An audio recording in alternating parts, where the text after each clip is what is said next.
కరీంనగర్ జిల్లా అలుగునూర్ మానేరు నది తీరాన వెలసిన స్వయంభుశ్రీ లక్ష్మీ గణపతి ఆలయంలో సంకటహార చతుర్థి వేడుకలు భక్తిశ్రద్ధలతో ఘనంగా నిర్వహించారు. ఉదయం నుంచే పెద్ద సంఖ్యలో భక్తులు ఆలయానికి తరలివచ్చి స్వామివారిని దర్శించుకుని ప్రత్యేక పూజల్లో పాల్గొన్నారు.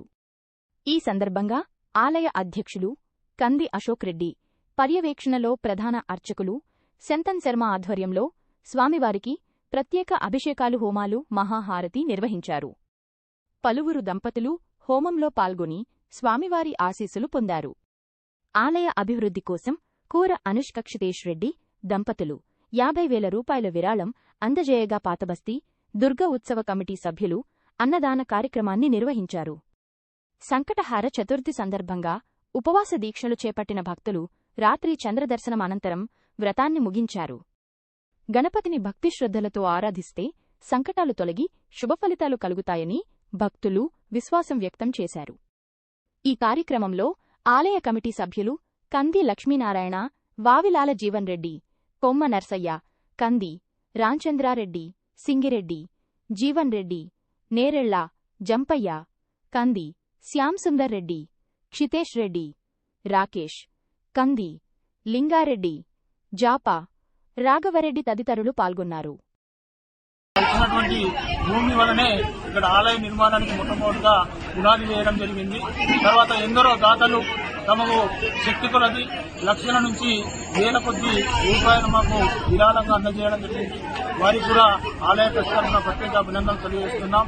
మన ఉత్తర తెలంగాణనే కాకుండా మన ఆంధ్రప్రదేశ్లో ఉన్నటువంటి కాణిపాకము ఎలా ఉందో ఈ తెలంగాణ కాణిపాకంగా అభివర్ణించే విధంగా ఈ యొక్క ఆలయాన్ని మేము ముందుకు తీసుకెళ్లడంలో ఆలయ ట్రస్ట్ సభ్యులు మరియు భక్తులందరూ కూడా సహకరిస్తున్నారు. మేము ప్రతి సంకష్టార చతుర్దశి సందర్భంగా ఇక్కడ ఉదయము గణపతి శ్రీ లక్ష్మీ గణపతి మూల విరాట్కు అభిషేకము, హోమాది కార్యక్రమాలు, ఉత్సవమూర్తులకు అభిషేకము మరి అన్న ప్రసాద వితరణ కార్యక్రమాలు నిర్వహిస్తూ ఉన్నాం. ప్రతి సంకష్టార చతుర్దశికి 1,500 నుంచి 200 పై చిలుకు భక్తులు ఇక్కడ ఈ లక్ష్మీ గణపతిని దర్శించుకొని వారి యొక్క కోరినటువంటి కోరికలన్నింటినీ కూడా వారు తీర్చే విధంగా ఇక్కడ భక్తులు అధిక సంఖ్యలో వస్తూ ఉన్నారు. మరి ప్రతి బుధవారం రోజున ఈ లక్ష్మీ గణపతి ఆలయం యొక్క విశిష్టత ఏమిటి అంటే ప్రతి బుధవారము ఈ లక్ష్మీ గణపతి దేవునికి ఇష్టమైన రోజున ముడుపుల కార్యక్రమం నిర్వహించబడుతుంటుంది. ఎవరైతే తమ మనసులో తమ కోరికలను గాని బాధలను గాని చెప్పుకొని ఒక ముడుపు కడితే ఒక 21 రోజులలో వారి యొక్క బాధలు తీరుతాయనేటువంటి ఒక గొప్ప నమ్మకాన్ని ఈ లక్ష్మీ భగవానుడు మనకు అందిస్తూ ఉన్నారు. కాబట్టి చాలా మంది భక్తులు ఇప్పటికి వేల కొద్ది మంది భక్తులందరూ కూడా ముడుపుల కార్యక్రమాన్ని చేయడం జరిగింది. ఇంకా సెప్టెంబర్ 14న ప్రారంభమయ్యేటువంటి లక్ష్మీ గణపతి యొక్క ఆలయంలో గణపతి నవరాత్రోత్సవంలో ఆలయ ట్రస్ట్ తరఫున మేము చాలా అత్యంత వైభవపేతంగా చేయడానికి కృషి చేస్తూ ఉన్నాం. ప్రతి శాశ్వత చందాదారునికి 1000 రూపాయలకు రుసుము తీసుకుని ప్రతి ఉదయం 50 గంటలకు సాయంత్రం 50 గంటలకు ఈ నవరాత్రోత్సవంలో భాగంగా వారికి గోత్రాది మరియు గోత్రనామాల పూజ మరియు వారికి అభిషేకం పూజ, నవగ్రహాల పూజ, కుంకుమ పూజ నిర్వహించి తీర్థ ప్రసాదాలు ఇవ్వడం జరుగుతూ ఉంటుంది. ఆ 9 రోజులు ప్రతిరోజు నిత్య అన్న ప్రసాద కార్యక్రమాన్ని కూడా ఆలయ ట్రస్ట్ తరఫున ఘనంగా నిర్వహించబోతున్నాం. కాబట్టి ఈ యొక్క లక్ష్మీ గణపతి స్వరూపం అనేది ఎక్కడ మనకు అగుపడదు.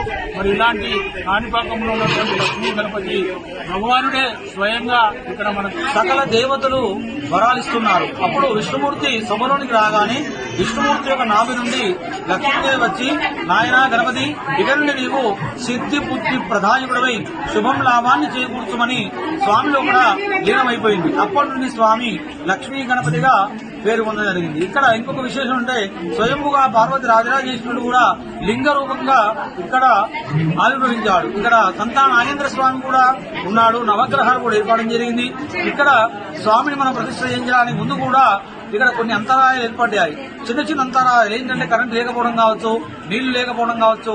ఇక్కడ ఉన్నటువంటి వారు ఎవరైతే ఈ స్థలదాతలు కావచ్చు, గ్రామస్తులు కావచ్చు, తమ యొక్క పనులన్నీ కూడా వాయిదా వేసుకుని 5 మాసాల 19 రోజుల కూడా గుడి నిర్మాణం చేయడం జరిగింది. ఇక్కడ చేసినటువంటి వారికి ఎవరైతే గుడిలో కూడా ఈ కార్యక్రమంలో కూడా ఎవరైతే ఇక్కడ పాలు పంచుకున్నారో వారికి లక్ష్మీ గణపతి ఎప్పుడుగా కలిగి వారి ఇంట్లో కూడా చిరు సంపాదనలు కలిగి ఆ లక్ష్మీ గణపతి యొక్క అనుగ్రహం తప్పక కలుగును.